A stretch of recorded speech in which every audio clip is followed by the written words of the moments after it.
Obrigado aos meninos do louvor, sempre nos abençoam tanto. Que Deus abençoe a vida de vocês, em nome de Jesus.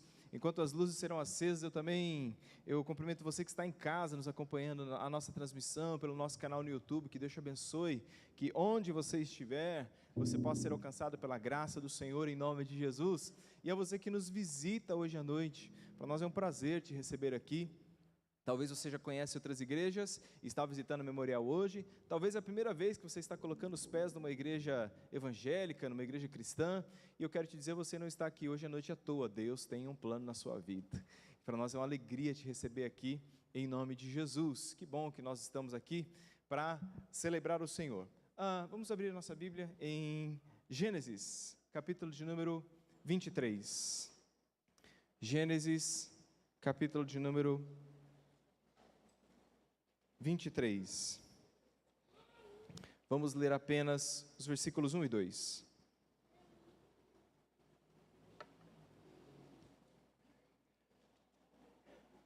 Gênesis 23, versículos 1 e 2. Na verdade, a gente vai acabar depois falando sobre todo esse capítulo, mas vamos deixar 1 e 2 sobre a mesa só. Os irmãos que acharam, digam amém. Diz assim: tendo Sara vivido 127 anos, morreu em Quiriate-Arba, que é Hebrom, na terra de Canaã. E veio Abraão lamentar Sara e chorar por ela. Feche seus olhos, vamos orar. Senhor Jesus, graças nós te damos, e nós pedimos que o Senhor fale ao nosso coração. Quão bom é que os irmãos vivam em união, diz a tua palavra. É como um óleo, uma unção que desce sobre a barba de Arão, e que chega até a ponta das suas vestes. E eu te peço que essa unção seja derramada, ou continue sendo derramada sobre nós. Manifesta a graça e fala pela tua palavra, porque ela é suficiente em si mesma, e fala aos nossos corações nos próximos minutos. Essa é a minha oração em nome de Jesus. Amém e amém. Meus irmãos, Gênesis, o livro de Gênesis cobre aproximadamente 2000 anos de história. Você tem 50 capítulos que cobrem 2000 anos de história. Para você ter ideia do que é isso, de Jesus até nós temos 2000 anos de história. Então, às vezes você está lendo Gênesis e você pula de uma página para outra, às vezes você está passando 100 anos de uma página para outra. Muita história está resumida em Gênesis. E o que é interessante é que esse casal, que nós vamos falar sobre eles hoje, Abraão e Sara, eles vão entrar em cena em Gênesis capítulo número 12, e eles vão sair de cena em Gênesis capítulo número 22. Ou seja, um livro de 2000 anos de história vai gastar 20% do seu tamanho para contar a história de um casal. 10 dos 50 capítulos são dedicados a contar a história de um casal, num livro que narra 2000 anos de história, para você ter ideia da importância desse casal na história cristã e da importância desse casal na história da humanidade. Abraão vai ser mencionado outras centenas de vezes na palavra de Deus, Sara vai ser mencionada outras dezenas de vezes na palavra de Deus. Então, eles são um dos casais mais importantes, mais significativos na história da humanidade e mais significativos na história também do cristianismo. E eis o que nós vamos fazer hoje. O que nós vamos fazer hoje é ver o último dia do casamento deles. O último dia do casamento deles. Então, talvez o título da minha mensagem seja assim: o último dia de um casamento. É isso que nós vamos olhar hoje. Porque eu gostaria de dizer para os irmãos hoje que o último dia do casamento é o mais importante. O último dia do casamento é o mais importante. E o que está acontecendo é que, antes de nós passarmos claramente para a narração do que foi o último dia do casamento desse casal, a Bíblia está começando a fazer uma transição de ideias. Então você tem durante 10 capítulos o foco, né? Quem está no centro do palco, as luzes estão direcionadas para Abraão e Sara. Mas agora a Bíblia já vai começar, no capítulo de número 22, no final do capítulo de número 22, mostrar que vai ter um novo casal que vai entrar em cena, que as luzes vão estar sobre eles. No final do capítulo 22, se você quiser acompanhar, versículo 20, a Bíblia começa a dizer assim, passadas estas coisas, foi dada notícia a Abraão, nestes termos: Mica também tem dado à luz a filhos a Naor, o teu irmão, Uz, o primogênito, Buz, o seu irmão. O pessoal não era bom de nome de filho, tá bom? Você já percebeu isso, né? Uz, Buz, Quemuel, Arã, Quésede, Pildas, Gidilaf, Betuel, e Betuel gerou a Rebeca. Estes 8, deu à luz a Milca, Naor, irmão de Abraão. Sua concubina, cujo nome é Remuá, lhe deu também filhos, Teba, Gaã, Taás e Maaca. Como eu disse, eles não sabiam escolher nome para os filhos. Então a Bíblia está começando, ela faz esse parêntese, porque ela está começando a inserir na história quem, irmãos? Quem está começando a entrar? Rebeca. Então, o que está acontecendo é que vai haver uma transição de gerações. Você vai ver a Bíblia inserindo Rebeca na história, você vai ver o final do casamento, o último dia do casamento de Abraão e Sara, e Gênesis 24 já é a busca de uma esposa para Isaac. Eu queria só fazer um rápido parêntese para os irmãos aqui, porque às vezes nós como pais, a gente precisa aprender qual é o momento em que a gente tem que dar um passo para o lado, sabe? Às vezes a gente está acostumado assim a ser o centro da família, a gente a decidir todas as coisas, tudo gravitar em torno de nós, mas chega um momento que a gente como pai tem que discernir qual é a hora que a gente precisa dar um passo para o lado e deixar que os nossos filhos cresçam, e deixar que eles andem, deixar que eles caminhem, e que eles quebrem a cara, deixar que eles aprendam a viver sem a gente, deixar que eles aprendam a como se conserta o carro com um alicate e um chiclete. Como que é, pai? Aprende aí, meu filho. Então tem horas que a gente precisa dar um passo de lado e dizer, meu filho precisa aprender a gerar renda, meu filho precisa aprender a liderar, ou minha filha precisa aprender a edificar a sua casa. Tem pais que sufocam os filhos demais, é presença demais, é constância demais, e aquilo não dá espaço para que os meninos se coloquem no palco da história. Então, é preciso de fé para deixar os nossos filhos crescerem, irmãos. E eu queria falar hoje sobre o último dia de um casamento, e eu estava pensando sobre isso, eu estava pensando que a gente não põe muita atenção no último dia de um casamento. Onde geralmente que está a nossa atenção, irmãos?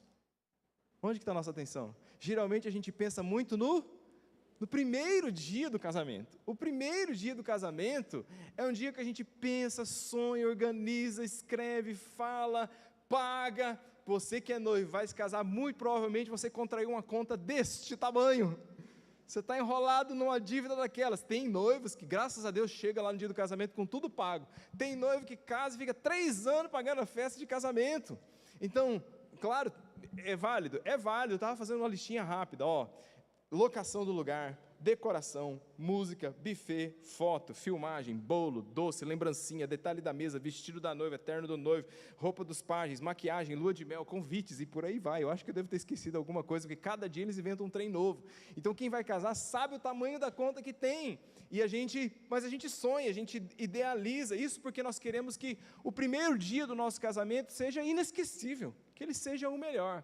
Eu tomei coragem, eu separei uma foto do meu primeiro dia de casado. Talvez tenha que apagar a luz aí. Você acha que eu sou magro? Vai, olha só. Apaga a luz para o pessoal poder rir. Isso, aí, Somos eu e a Flávia, gente, olha lá. Tem uma foto que está o pastor Richard também, porque o pastor Richard fez a minha aliança. Foi o pastor Richard que ministrou a aliança. Então estamos aí, eu e a Flávia. Eu sorridente, a Flávia está mais ou menos, os irmãos podem ver que ela está meio baleada, né? Então, esse aí foi o nosso primeiro dia de casado, irmãos. Casamos às 3 horas da tarde. Tem uma segunda foto que eu coloquei, e eu queria partilhar essa minha vergonha com os irmãos. Pode colocar. Isso, muito bem. Esta é... Você entendeu o que aconteceu aí já? Você já pegou?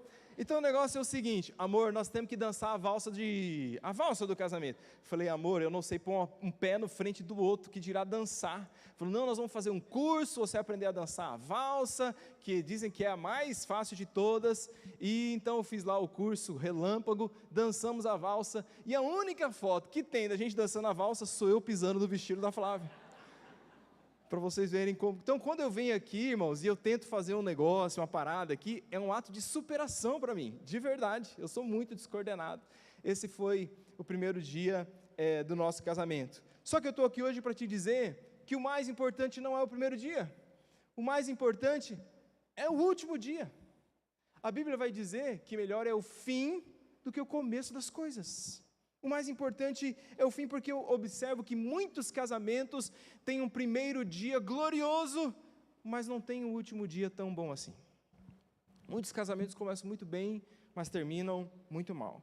E eu queria falar um pouquinho com os jovens, rapidinho, porque eu olho assim para os jovens hoje e eu percebo assim, primeiro que essa é a geração mais diversificada que a gente tem, os meninos tudo bonito, os meninos sarados, as meninas bonitas, é a geração que a gente mais tem acesso à informação. A minha geração não tinha acesso à informação que vocês têm, que dirá a geração dos meus pais. Então é bem formado, tem acesso à educação, mas é a geração mais despreparada para casar que eu já vi. Pensa os meninos que não sabem nada de casamento, nada, absolutamente nada. Ô, gurizada despreparada. E eu queria dar para vocês um conselho aqui hoje à noite, olhando para o livro de Gênesis. Falei muito duro, meninos? Tá. Os pais estão rindo, os meninos... Tá. Gênesis é o livro do começo. Gênesis é o livro dos princípios. Então, Gênesis 1 e 2, presta atenção, Gênesis 1 e 2, era para ser como era para ser sem o pecado. Você entende isso? Sem a mácula do pecado. Muitos dizem que a nova terra voltará a ser como era Gênesis 1 e 2, quando Cristo voltar. Então, Gênesis 1 e 2 tem um princípio. Olha só, Deus cria Adão. Estão comigo? Deus cria Adão. Quando Deus cria Adão, a primeira coisa que Deus faz com Adão, Deus educa Adão. Adão, você é Adão, eu sou Deus, você está debaixo da minha autoridade, você vai governar aqui sobre animais, sobre plantas, vai dar nome para os negócios, você vai, tem um monte de árvore, desfruta dessas árvores tudo aqui, tem uma árvore lá no meio que você não mexe com ela, você fica longe dela. Então, ele educa Adão. Depois de educar Adão, Deus dá para Adão um emprego. Olha que maravilha. Adão, eu te pus no jardim para você lavrar esse jardim. Então ele ia guardar, proteger e lavrar. Lavrar, irmão, é trabalhar, lavrar a terra. Então ele iria ali lavrar, estabelecer um trabalho. Observem a ordem. Primeiro ele foi educado. Depois ele teve um emprego. Depois que ele foi educado, depois que ele teve um emprego, aí o que Deus deu para ele? Uma esposa. Aí Deus traz então para ele uma esposa. Então anota isso, você que é solteiro.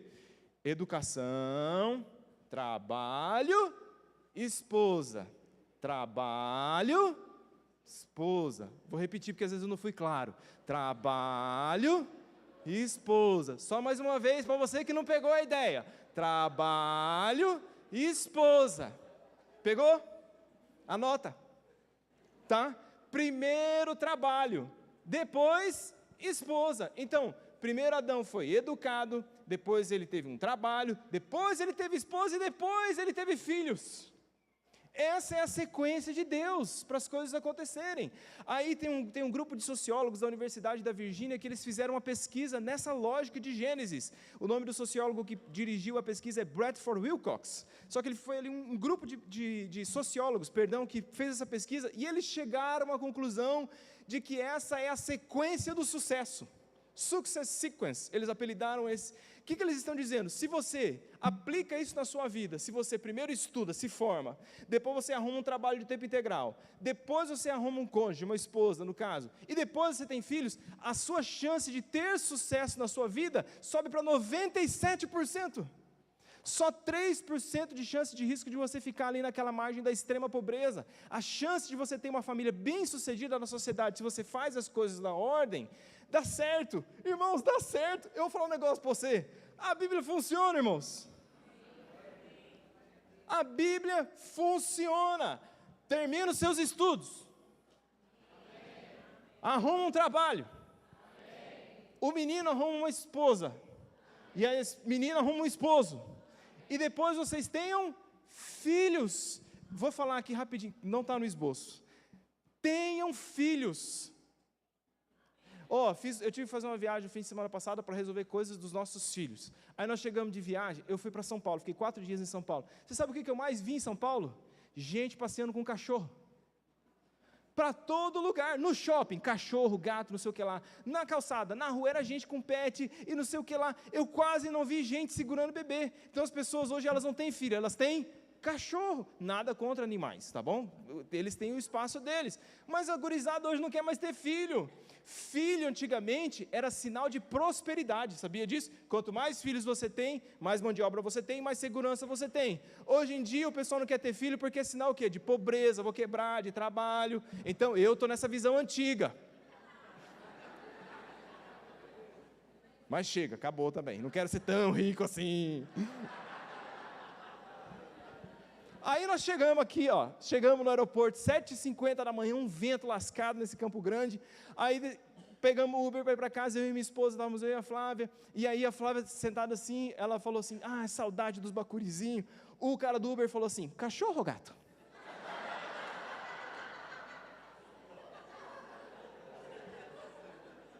Eu falei, não, a gente tem filho mesmo. O cara do Uber assustou, é sério. Falou, sério, vocês têm filho?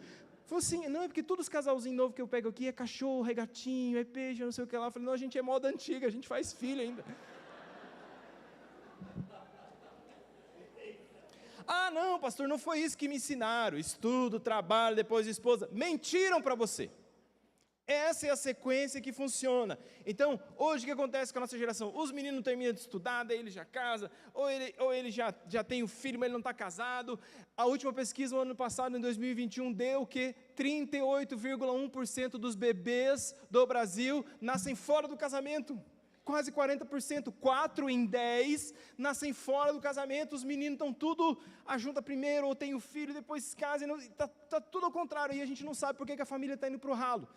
Vocês entenderam, jovens?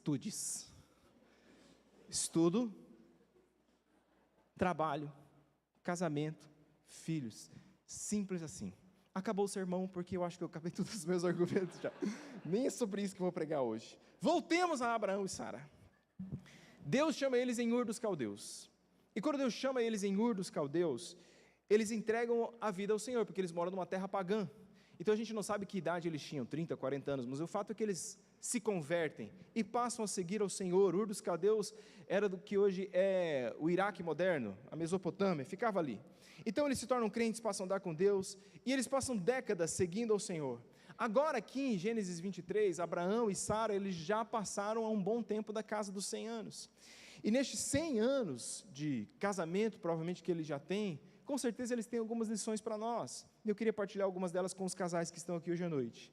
A primeira delas é que o casamento tem dias bons e dias ruins. O casamento tem dias bons e dias ruins. Aquele casal teve dias ruins.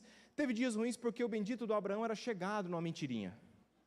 Gostava de mentir. Por 2 vezes ele mentiu, dizendo, não é minha esposa, é minha irmã. E o faraó tomou Sara para si. Chegou lá em Abimeleque, não é minha esposa, é minha irmã. Abimeleque tomou ela para si. Nas 2 vezes Deus teve que intervir e falou, não rela a mão nela, senão eu te arrebento. É isso que está lá mais na minha versão, mas é o que está lá. Deus fala, não rela a mão em Sara, senão eu vou arrebentar você. É o que Deus fala para os reis.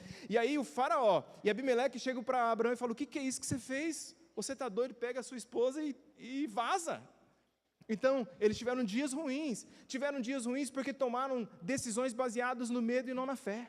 Os pais da fé tomaram decisões baseadas no medo e não na fé. Eles já não aguentavam mais esperar pela promessa de Deus, e um dia Sara tem a brilhante ideia de chegar para Abraão e dizer assim, Abraão, faz assim, tem um filho com a nossa empregada aqui, a moça que está aqui, e depois que o menino nascer, fica tranquilo, vai dar tudo certo. Vai ficar uma paz a nossa casa. Você acha que vai dar rolo? Jamais. Estão brigando até hoje. Até hoje os descendentes de Isaac e Ismael estão brigando. Até hoje.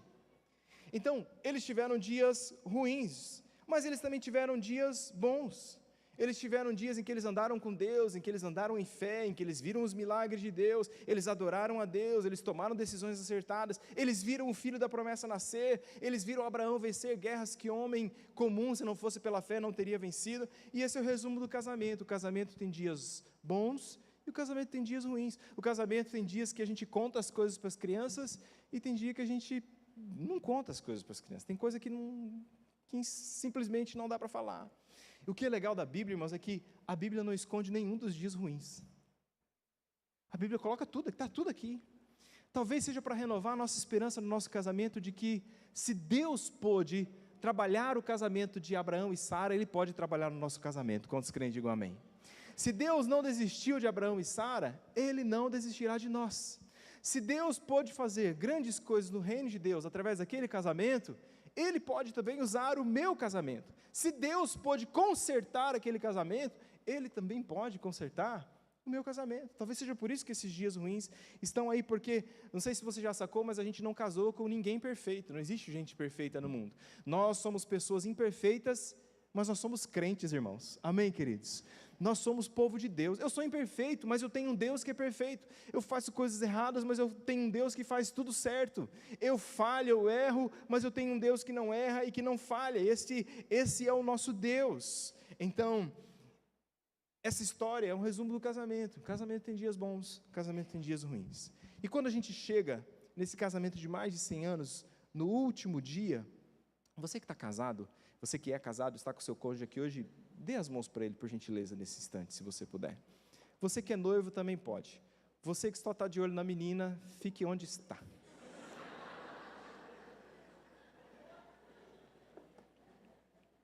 Dê as mãos para o seu esposo, para a sua esposa. Esse é o último dia do casamento de Abraão e Sara. E nesse último dia desse casal, como sendo o centro da história de Gênesis, Abraão vai precisar enterrar Sara. Eu queria que os homens pensassem por um instante nesse dia. É o dia que você vai acordar e ela não vai estar lá. É o dia em que você vai jantar sozinho, vai dormir sozinho, vai ter que vir para a igreja sozinho. O texto diz: tendo Sara vivido 127 anos, Sara morreu. Sara faleceu. E em algum momento da nossa jornada, o nosso cônjuge vai morrer. Em algum momento da nossa jornada, um de nós vai falecer. Então eu queria dizer para você, hoje que está casado aqui, não gaste o seu tempo discutindo coisas mesquinhas e vãs. Não gaste o seu tempo desfocado das coisas que são importantes. Não espere até o dia em que o seu cônjuge for para você perdoá-lo por aquilo que ele fez de errado. Perdoe hoje. Não espere até aquele dia para dizer para ele ou para ela aquilo que você mais valoriza. Certifique-se de que ele, ela ouvirá isso repetidas e repetidas vezes. Certifique-se de que você falará vezes e vezes aquilo que você aprecia, aquilo que você louva na pessoa que você ama, enquanto ele estiver vivo. O texto segue dizendo: ela morreu em Kiriat Arba, que é Hebron, na terra de Canaã, e veio Abraão a lamentar e chorar por Sara. Levantou-se dali Abraão, da presença da sua esposa morta, e falou então aos filhos de Et. Por que Abraão se levantou, irmãos? Levantou-se. Porque a sua dor era tanta que ele estava jogado no chão, prostrado no chão, lamentando a morte da sua esposa. Aquele homem valente de guerra que com 318 homens derrotou uma coligação de reis. Este homem guerreiro agora está ali, prostrado, com a boca no pó, porque a sua esposa morreu. De mãos dadas, eu sigo a leitura do texto. Sou estrangeiro, disse Abraão, e morador entre vós. Dai-me de posse a sepultura, para que eu possa enterrar a minha esposa. Responderam-lhe os filhos de Et a Abraão, dizendo: ouve-nos, Senhor, tu és príncipe de Deus entre nós. Sepulta numa das nossas melhores sepulturas a tua morta. Nenhum de nós te vedará a sepultura para sepultares a ela. Então se levantou Abraão e se inclinou diante do povo da terra, dizendo aos filhos de Et, e lhes falou, dizendo: se é do vosso agrado que eu sepulte a minha esposa morta, ouvi-me e intercedei por mim junto a Efron, filho de Zoar, para que ele me dê a caverna de Macpela, que tem no externo do seu campo, que me dê pelo devido preço, em posse da sepultura que está entre vós. Ora, Efron, o heteu, sentado-se no meio dos filhos de Et, respondeu a Abraão, ouvindo os filhos de Et, a saber, todos os que estavam pela porta da sua cidade: de modo nenhum, meu senhor, ouve-me, eu te dou o campo, e eu te dou a caverna que está nele também. Na presença dos filhos do meu povo, eu te dou isso, sepulta lá a tua esposa. Então se inclinou Abraão diante do povo da terra e falou a Efron, na presença do povo da terra, dizendo: mas se concordas, ouve-me, peço-te, darei o preço do campo, torna-o de mim e sepultarei ali a minha esposa morta. O que Abraão está dizendo? Abraão está dizendo: eu não vou aceitar esse campo como um presente, não vou aceitar isso como presente, porque isso é para minha esposa, e para minha esposa eu quero pagar o preço que for necessário, porque minha esposa para mim não tem preço. É isso que Abraão está dizendo. Versículo 14, respondeu Efron: meu senhor, ouve-me, um terreno que vale 400 ciclos de prata, o que é isso entre mim e ti? Sepulta ali a tua morta. Tendo Abraão ouvido a Efron, pesou-lhe a prata, de que esse lhe falara diante dos filhos de Et, 400 ciclos de prata, talvez algo em torno de 4,5 kg de prata. moeda corrente entre os mercadores. E algumas coisas estão acontecendo aqui. A primeira delas é que esse é o primeiro funeral da Bíblia. Esse é o primeiro funeral da Bíblia. Primeira menção de que uma pessoa vai ser sepultada, vai haver um funeral para ela, é esse.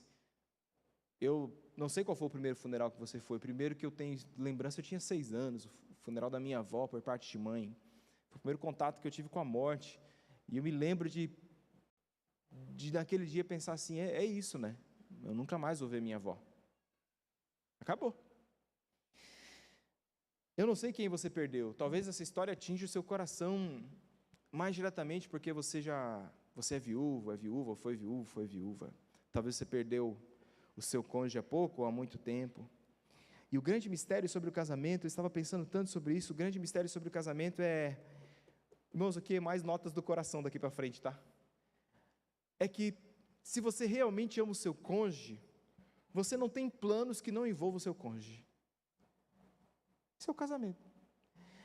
Eu não tenho um plano que não envolva a Flávia.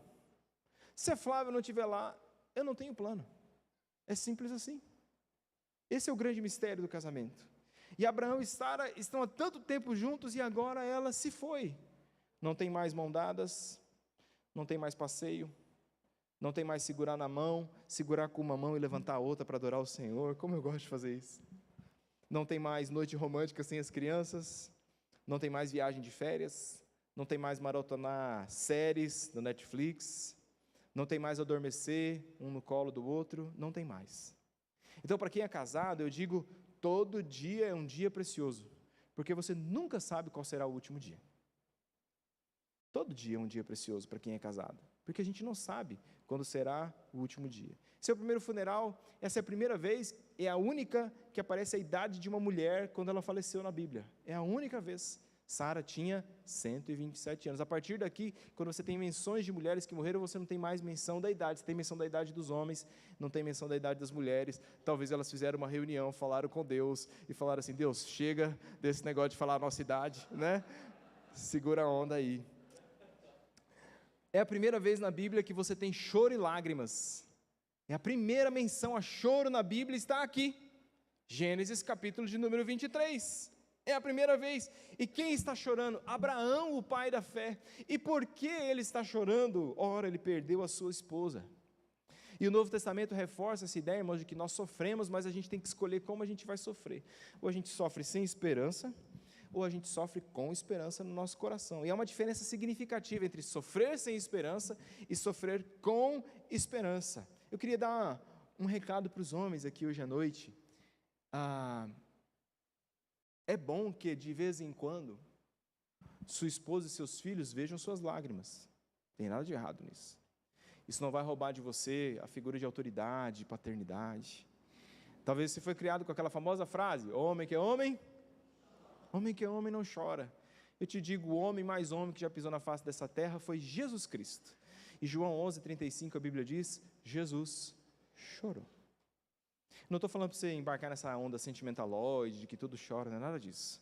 Mas eu estou dizendo que choro, no momento certo, expressa profundo amor.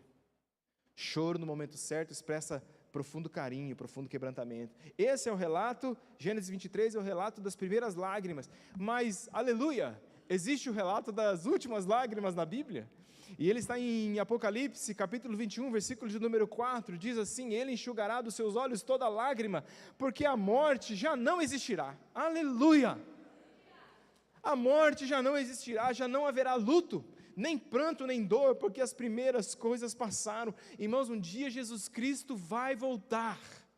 E ali não haverá mais morte. Quando Jesus Cristo voltar e os mortos ressuscitarem, aqueles que estiverem vivos forem transladados do Senhor, transfigurados do Senhor, naquele dia o choro cessará, a morte ainda hoje nos afeta, a morte ainda hoje rouba de nós pessoas que nós amamos, mas um dia todos nós ressuscitaremos com o Senhor e estaremos com Ele para sempre. E nesse dia, quando o Senhor vier, diz a Bíblia, Ele enxugará dos nossos olhos toda lágrima. No dia em que Jesus voltar e nós ressuscitarmos, eu penso que aqueles que ainda estiverem chorando, talvez Ele vai esticar as suas mãos, ainda marcadas pelos cravos da cruz do Calvário, e Ele vai tocar a nossa face e vai dizer, chega filho, você nunca mais vai chorar.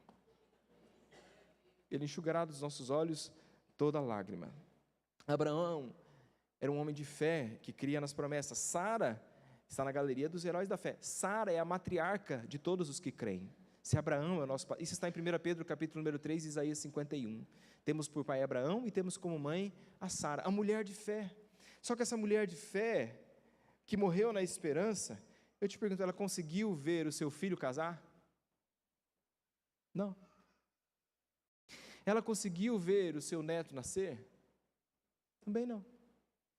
Ela conseguiu ver a grande nação de Israel que veio a partir do seu ventre? Não. Ela viu Jesus, o Salvador, que veio da sua linhagem? Não. Então, irmãos, tem muitas coisas na vida que nós cremos pela fé, mas às vezes essas promessas só se cumprem depois que nós partimos.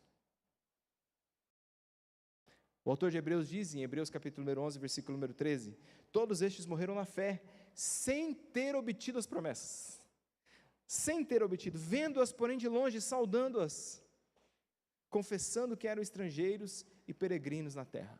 O que mais está acontecendo aqui? No último dia de casamento, tem luto e tem honra. Tem luto. Abraão está de luto, Abraão está sofrendo. A psicologia diz que se você não sofre, você não cura. Então é importante que você processe a perda. Se você não processa a perda, você nunca mais vai ser emocionalmente estável. Então a gente precisa processar as perdas da vida, reconstruir a nossa vida a partir das nossas perdas. E o que Abraão está fazendo, ele está processando a perda da sua esposa. E aí tem um destaque no versículo de número 2 e 3 que diz assim, veio Abraão. A maioria dos comentaristas vão dizer que Abraão estava ou em viagem, ou estava fazendo alguma coisa a trabalho, que ele não estava em casa quando Sara faleceu. Veio Abraão. Ô, irmãos, deixa eu resumir a mensagem de hoje. A vida é curta, viu? A vida passa rápido. Não gaste tempo com amargura, raiva e briga. A vida é muito curta para a gente gastar a vida com amargura, com raiva e com briga. Tem uma palavra em Eclesiastes vai aparecer uma palavra 37 vezes, 38 dependendo da tradução, que é a palavra hebraica chamada Hevel. E o que significa essa palavra? Uma das traduções seria sopro, respiração. A ideia do autor de Eclesiastes é dizer para nós, a vida é um sopro. A vida é uma respiração. A vida para nós diante do tempo é como se nós nascêssemos e de repente acabou. Sabe aquela manhã fria que você sai assim? Eu tenho essa mania, né? Aquele dia que está frio, você fica testando para ver se junta a neblina, e aí você solta ali aquele ar quente, faz aquela neblina e ela se dissipa. O autor de Eclesiastes está dizendo, a nossa vida é isso. É essa névoa que aqui está, e agora ela já não está mais. A vida é curta. Quando a gente é adolescente, a gente olha e quer acelerar a vida, sim ou não? A gente é adolescente, a gente fala, quando que eu vou ter 18? Quando que eu vou ter meu carro? Quando que eu vou sair de casa? Quando que eu vou ter isso? Quando que eu vou ter aquilo? Então a gente quer apressar, apurar a vida, porque a gente quer crescer. Quando a gente chega perto dos 40, ou quando a gente chega nos 40, passa dos 40, a gente fala assim, gente, já? Sério? Fala para o maquinista desacelerar o trem, porque está indo muito rápido. Sério mesmo? Alguém pode dar uma desacelerada, as coisas estão passando muito rápido, por quê? Porque a vida é curta. Então eu queria dizer isso para você, não perca a sua vida discutindo com os seus inimigos, aproveite a sua vida amando seus amigos e familiares, para de discutir, Quanto tempo da vida da gente a gente passa no fight, na briga, vive mandando coisa de política no WhatsApp para cá e para lá, e para não sei quem, e fulano, e não perguntou para o filho ainda como foi o dia dele.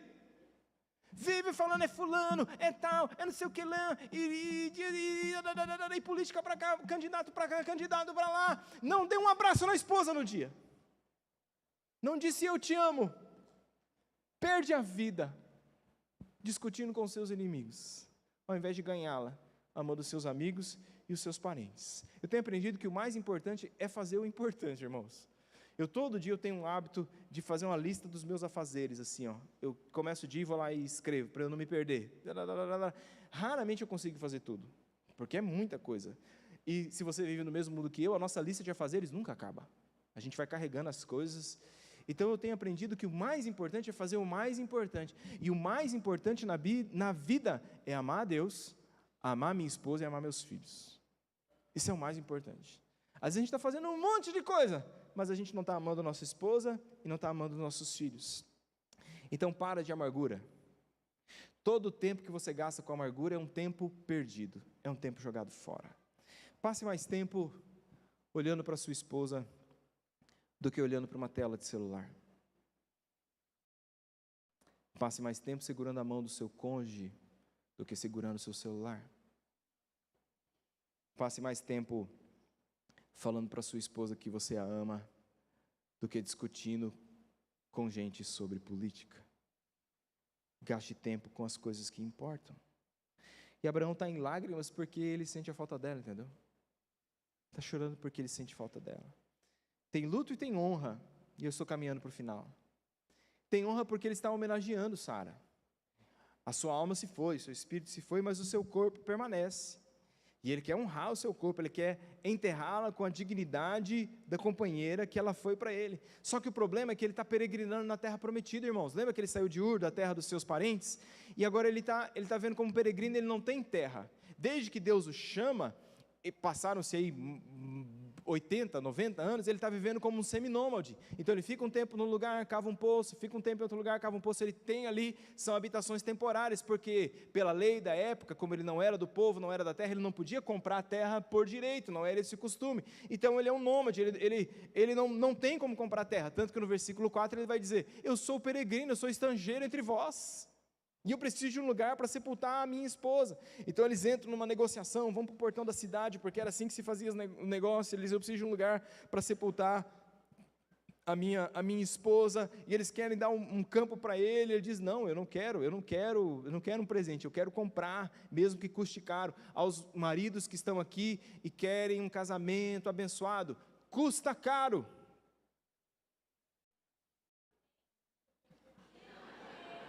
Pô, irmãs, eu levantei a bola.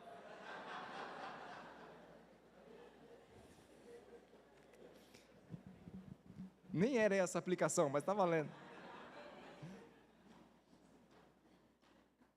Abraão está dizendo: ela tem um preço inestimável. Ela é inestimável para mim. Não é isso que a Bíblia diz? Mulher virtuosa, quem achará? O seu valor excede muito o dos rubis. Muito. Você já foi ver quanto custa um rubizinho? Um miserinho de um rubizinho? Ele diz: excede muito o valor dos rubis. Então ele está dizendo: eu não quero um presente, eu quero pagar. Eu quero honrar. E aqui se levanta o coração de um patriarca. Aqui se levanta o coração de um homem de Deus, que quer deixar um legado para sua família, porque a tradição dizia que você tinha que ser enterrado lá na sua terra natal. Lá em Ur dos Caldeus, era lá que ele tinha que enterrar Sara, esse era o costume. Quem pegou aqui, a maioria dos nossos bisavós, avós, ainda eram enterrados lá onde nasceu, esse era um costume. Sara deveria ser enterrada lá, só que ele diz: não, vou enterrar ela aqui. Porque onde que ele quer enterrar ela? Ele quer enterrar ela em Canaã, na terra da promessa. Ele está dizendo: eu e Sara, nós construímos um legado espiritual. E ele vai para a briga, ele vai para a negociação, ele diz: eu vou fazer o que for necessário para manter esse legado, e eu vou honrar a vida da minha esposa. E é isso que nós precisamos, porque se ele aceita aquela oferta de: pega aí, cara, estou te dando, aquela posse terminaria no dia em que Abraão morresse. Quando Abraão morresse, os filhos não teriam mais acesso àquele terreno, entende? Só que ele diz: não, eu quero que fique algo para os meus filhos, para os meus netos. O que Abraão está fazendo? Isaac está percebendo o movimento, ele está ensinando como um homem de Deus trata uma mulher de Deus. Ele está ensinando como que um patriarca trata uma matriarca. E eu sei que essas palavras não pegam bem hoje, mas eu não estou nem aí. Deus nos chamou para termos um coração patriarcal, matriarcal, geracional. Ele diz: eu vou passar algo para os meus filhos. E quando eles se lembrarem, eles vão dizer: o vovô amava demais a vovó. Meu pai amava demais a minha mãe. Olha o que ele fez pela minha mãe. Esse é o legado que eu vou deixar para eles. Porque os nossos filhos estão olhando pela fresta da porta. Eles estão olhando como o papai trata a mamãe. Ele está ensinando como que um homem de Deus trata uma mulher de Deus. E os homens de hoje precisam se levantar. Homens, se levantem. Deixem a natureza desse nosso pai, primeiro pai que foi Adão. Nós temos um segundo pai, nós temos Cristo Jesus. Se levantem, é hora dos homens se levantarem e dizerem: esta é a minha esposa, eu morro por ela. Essa é a minha esposa, ela tem um valor inestimável para mim. Esta é a minha esposa e a maneira como eu tratá-la todos os dias da minha vida vão dizer para os meus filhos que eu era um homem de Deus. É hora dos homens se levantarem, é conosco, ter um coração patriarcal, que honra no dia bom e que honra no dia ruim, e que paga o preço que for necessário, e que sabe que vive por ela, que agora é tudo por ela. Estou falando de mim como homem, e você aplica a mulher ao seu coração. Teria sido mais barato para ele aceitar o terreno, teria sido mais confortável para ele, mas ser casado não é fazer escolha pelas opções baratas e porcas que esse mundo nos oferece. Ser casado é escolher o mais caro e o mais difícil. Ser casado é escolher fazer o certo todos os dias. Diz o texto, Gênesis 23.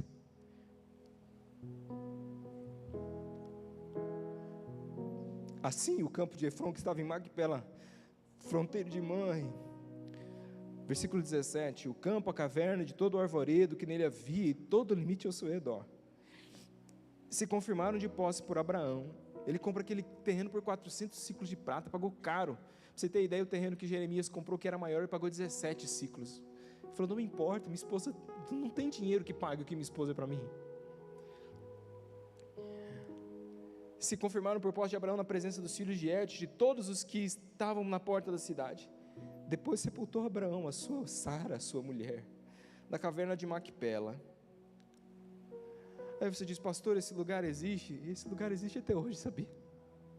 Eu separei a foto desse lugar, pode colocar para mim. A tumba de Macpela está aí, irmãos. Está em Hebrom. Essa é chamada de a tumba dos patriarcas. A história de amor de um homem que amou sua esposa até o último dia está aí. Aí estão enterrados Abraão e Sara. Aí estão enterrados Isaac e Rebeca. Aí estão enterrados Jacó e Lia. Eles estão enterrados aí. É a tumba dos patriarcas. Tanto tempo depois, o legado continua, um do lado do outro. E quando Jesus voltar, eles vão ressuscitar um do lado do outro. E quando Jesus voltar, eu não sei se eu vou estar vivo ou se eu vou estar morto, eu vou encontrar Abraão e vou falar: sabia que eu sou seu descendente espiritual? Sabia que o que você fez por Sara me inspirou a ser um marido melhor? Você já pensou nisso? Homem que está aqui hoje, mulher que está aqui hoje, no dia da nossa ressurreição, quando a gente encontrar, e um cara que eu nunca vi na vida vier falar para mim assim: eu sou um Dirt Sparré. Eu falei: sério? Meu avô, que era seu neto, falou de mim, falou sobre você. Você deixou um legado para a gente. O último dia de um casamento. E no último dia de um casamento, Abraão teve que enterrar Sara. Cadê a Flávia? Vem cá, mano.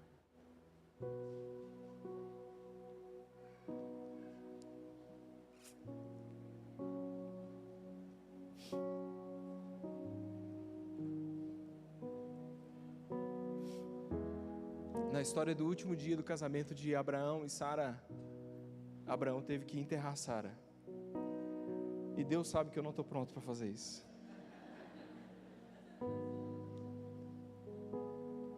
E Deus sabe que nas nossas conversas a gente fica brigando para ver quem vai morrer primeiro. Não é verdade? A Flávia fala para mim: você não morre, que se você morrer eu te mato.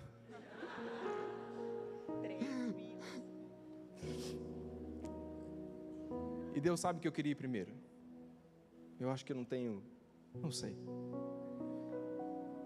E o último dia de um casamento me ensina que um homem deve honrar uma esposa todos os dias da sua vida. Então eu queria aproveitar essa pregação para te honrar na frente da nossa família, da nossa igreja, Flávio. Eu quero te agradecer por esses 16 anos. 16 anos. Quero te agradecer especialmente pelos últimos 4, 5 anos em que a vida jogou um caminhão em cima da gente. E esses têm sido os anos mais difíceis da nossa vida.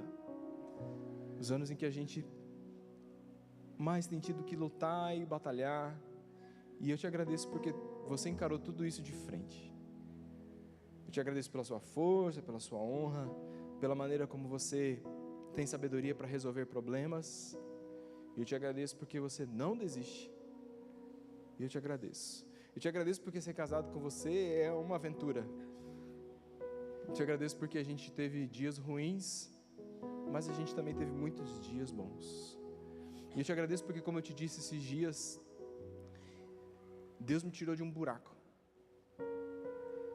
E você é a maior bênção que Deus me deu. Nada se compara, nada se compara a quem você é na minha vida. E eu te agradeço. Eu quero te agradecer. E eu queria encerrar com uma última foto. Pode colocar pra gente? E essa última foto que eu separei é a história de um casal chamado Charlie Ray e Martha Jean Harris.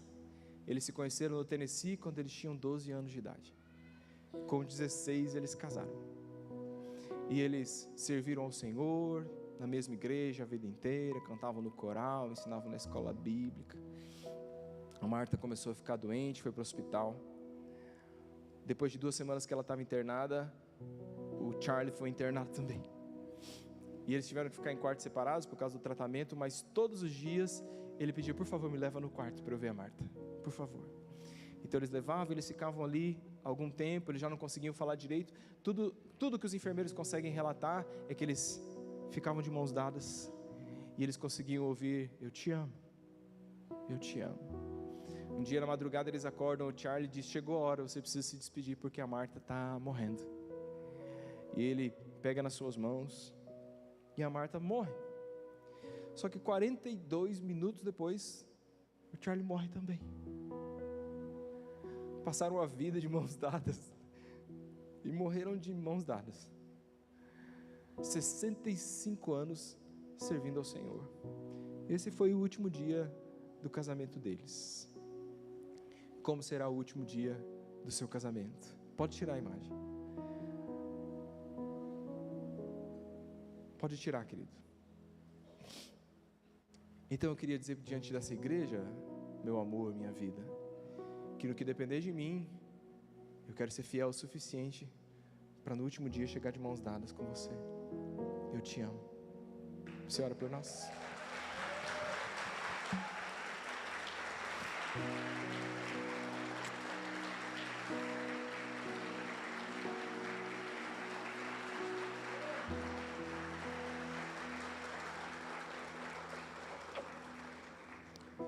Dê as mãos para o seu cônjuge. Você ora por nós hoje, Flávio? Feche seus olhos. Pastor, estou solteiro.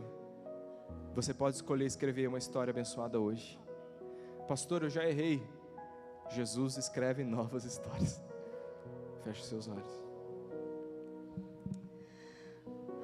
Santo Espírito de Deus, obrigada. Obrigada pela tua presença neste lugar. Obrigada, Deus, porque não existe pecado que não tenha perdão. Não existe história que não possa ser apagada e reescrita pelo Senhor. Obrigada, porque o Senhor conhece a minha história. O Senhor sabe que chegou um momento na minha adolescência que eu falei: Deus, eu já errei tanto, que eu não mereço mais ter um homem de Deus. Eu já perdi a minha bênção. Deus, o Senhor sabe que eu cheguei neste momento, mas o Senhor é um Deus tão misericordioso, Pai. E o Senhor sabe que no momento em que eu decidi me consertar com o Senhor e me preparar, Deus, para ser a mulher de Deus para alguém, o Senhor separou o melhor que o Senhor tinha nessa terra para mim, que era o Cristo. E eu te agradeço, Deus, porque vale muito a pena esperar no Senhor, Deus. Eu te clamo nessa noite sobre a vida da Memorial em nome de Jesus.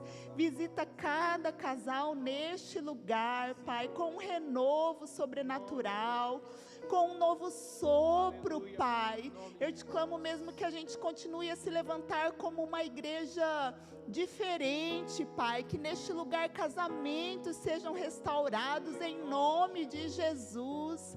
Deus, que novos casamentos sejam unidos neste lugar de uma forma diferente, que o Senhor seja o centro, Deus, desta igreja e o centro dessas famílias, Pai, em nome de Jesus. Nos ensina cada dia como fazer, Deus. Nos ensina cada dia a ter o Senhor como centro da nossa família, Pai, para que possamos fazer de uma forma diferente a cada dia. Obrigada, Deus, pela oportunidade de poder aprender todos os dias a ser um pouco melhor, Deus, e escrevendo uma nova história, Deus. Faz mesmo, Deus, continua a fazer uma obra nas famílias deste lugar, Pai, em nome de Jesus. Em nome de Jesus, a Ti toda a honra, Deus, a Ti toda a glória. Obrigada, Pai. Amém. Amém.